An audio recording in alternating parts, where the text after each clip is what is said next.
Hello everyone and welcome to my new video. তো সবাইকে advance happy Diwali.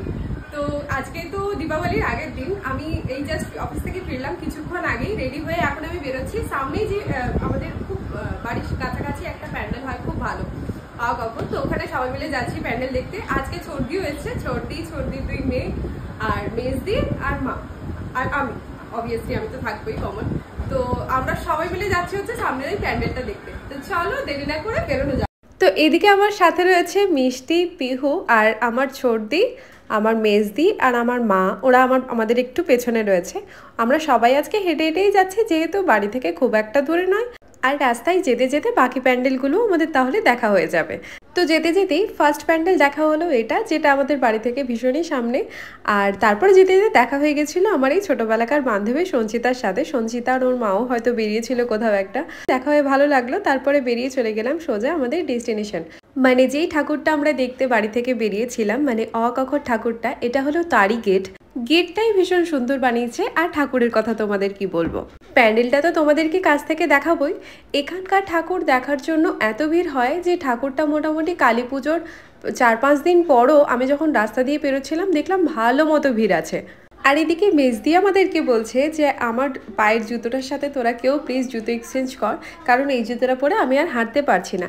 আমার মেজদি hill পরে একটু কমই হাঁটতে পারে। এদিকে আমরা হাসি মজা করছিলাম যে তোর জুতোটা পিহুর সাথে এক্সচেঞ্জ করে নে, দেখ পিহু খুব সুন্দর জুতোটা পরে তোর ক্যারি করে নেবে। পিহু সত্যিই খুব সুন্দর হিল ক্যারি করতে পারে। আমার মেজদি একটুও হিলটা ক্যারি করতে পারে না, আগে পারতো, এখন রিসেন্ট ও হিল পরা একদম বন্ধ করে দেওয়াতে এখন আর একদমই পারে না। আর এই প্যান্ডেলের ভেতরের ইন্টেরিয়রটা পুরোটাই এই শাখা আর পলা, এই যেগুলো ঝুলছে তোমরা দেখতে পাচ্ছ উপরে, পুরোটাই শাখা আর পলার। কত যে শাখা পলা ওরা ইউজ করেছে পুরোটাই মনে হয় আনকাউন্টেবল। তবে হ্যাঁ, আজকে যখন আমরা ঠাকুরটা দেখতে এসেছি খুব একটা ভিড় ছিল না। তো ঠাকুরটা ভেতরটা দেখলাম আর কয়েকটা ভেতরে ছবিও তুলেছি। ছবি ভিডিওগুলো আমি খুব তাড়াতাড়ি তোমাদের সাথে শেয়ার করে দেব। আর তারপরেই চলে এসেছিলাম হচ্ছে ফুচকা খেতে।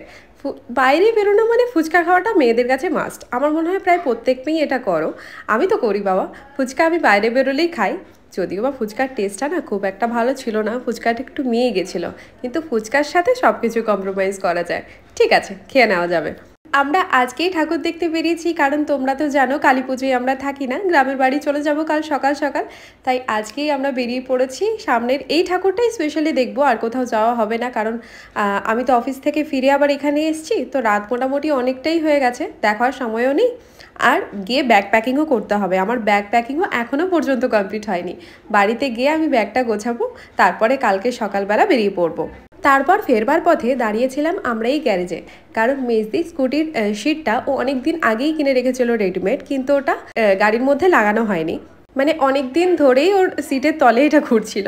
তো আজকে বললো যে চল তাহলে ওটা সেট করে নিই, তারপর কালকে তো বেরোবো গ্রামের বাড়ি, ওটা একটু বাজে লাগছে দেখতে। তো তাই আমরা এখানে চলে এসেছিলাম। তো মেজদি স্কুটির সিটটা লাগানো হয়ে গেল, তারপর ওরা বেরিয়ে পড়লো। এদিকে পিহু কিন্তু যাওয়ার আগে মেজদির কাছে আবদার করে গেছে যে মেজে মিমি তুমি কিন্তু খালি হাতে ঘরে আসবে না, আমার জন্য চকলেট কিনবে তারপরে ঘরে আসবে।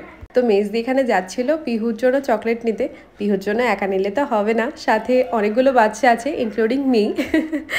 তো চকলেটগুলো নিয়ে নিলাম, নিয়ে তারপরে বেরিয়ে পড়লাম। আর গ্রামের বাড়ি যাওয়ার আগেই প্রত্যেক বছরই না আমি একটা করে ওই চকলেটের বক্স কিনি, এটা আমার মা কিনতে বলে, কারণ গ্রামের বাড়িতে অনেক বাচ্চা আছে, তো ওরাও বাড়িতে আসে, তো মা বলে ওদের জন্য চকলেট নিয়ে আসবে। তো চকলেট নিয়ে আমরা আবার ফিরে গেলাম বাড়ি। তো ভিডিওটা আমি এখানেই শেষ করলাম, দেখা হচ্ছে পরের ভিডিওতে, টাটা।